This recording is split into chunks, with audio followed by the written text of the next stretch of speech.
Imagine this, you're scrolling through your feed, craving a story that hits like a thunderbolt, raw, real and righteous. In a world where bullies think they own the room, what if one leather-clad hero flips the script and delivers karma on 2 wheels?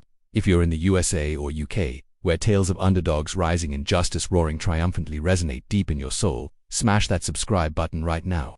Don't miss out on stories that ignite your spirit. Subscribe today and let's ride into this unforgettable narrative together. In the heart of a sleepy American town called Willow Creek, nestled between rolling hills and endless stretches of highway that whispered promises of freedom to anyone with a restless soul, there stood a modest diner named Rosie's Roadhouse. It was the kind of place where truckers swapped tall tales over bottomless coffee, families gathered for Sunday brunch, and locals escaped the monotony of daily life with greasy burgers and milkshakes that tasted like nostalgia. The air inside was thick with the scent of frying bacon and fresh pie, the jukebox in the corner crooning old country tunes, and the walls adorned with faded posters of classic cars and Route 66 memorabilia.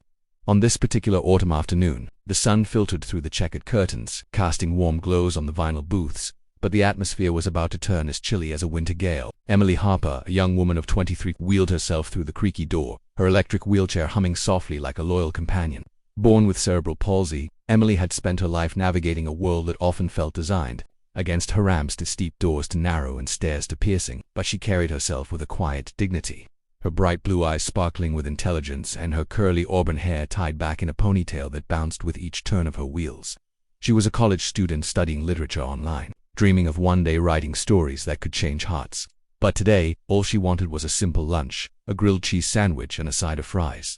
Away from the isolation of her small apartment, as she maneuvered to a corner table, careful not to bump into the legs of patrons, a group at the central booth for rowdy men in their 30s, clad in flannel shirts and baseball caps, nursing beers despite the early hour, noticed her immediately. They were locals, the kind who worked at the nearby auto shop and spent their off hours boasting about high school glory days that had long faded. Leading the pack was Jake Thompson, a burly guy with a scruffy beard and a laugh like gravel under tires who fancied himself the king of crude jokes. "Hey, look at that," Jake snickered, loud enough for half the diner to hear, pointing subtly at Emily as she struggled slightly to adjust her chair at the table. "What's she doing here? This ain't no handicap parking lot." His buddies erupted in laughter, one of them, a skinny fellow named Mike, adding, "Yeah, maybe she should order the special menu, comes with training wheels." The mockery spread like wildfire, their voices rising, drawing uncomfortable glances from other diners who shifted in their seats but said nothing, too polite or too cowardly to intervene. Emily felt the heat rise to her cheeks, her hands trembling as she pretended to study the menu, but inside, a storm brewed of hurt, anger, and the ultra-familiar sting of being reduced to her disability. She had faced this before, in schoolyards and supermarkets, but each time chipped away at her resolve.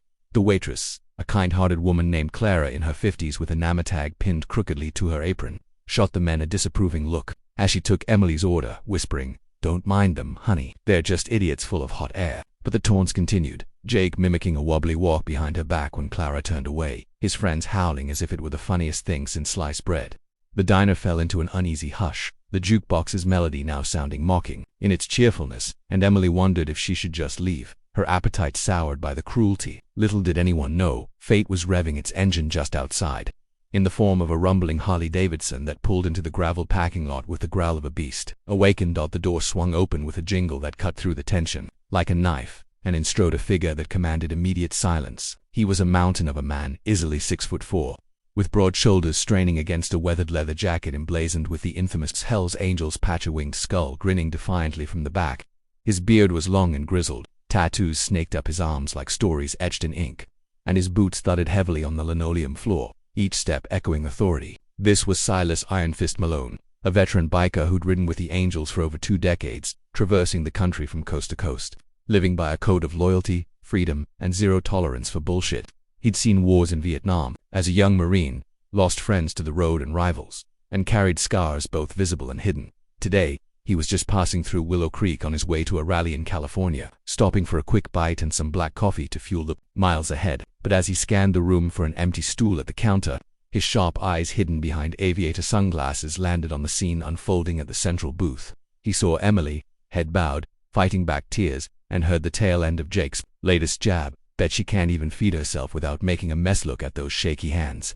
Silas froze, his jaw tightening like a vice. Memories flooded him unbidden. His own daughter, Lily, who had been born with a rare genetic disorder that left her wheelchair-bound until her tragic death at age 12 from complications. Lily had been his world, the reason he'd softened his rough edges, and the pain of losing her had nearly broken him.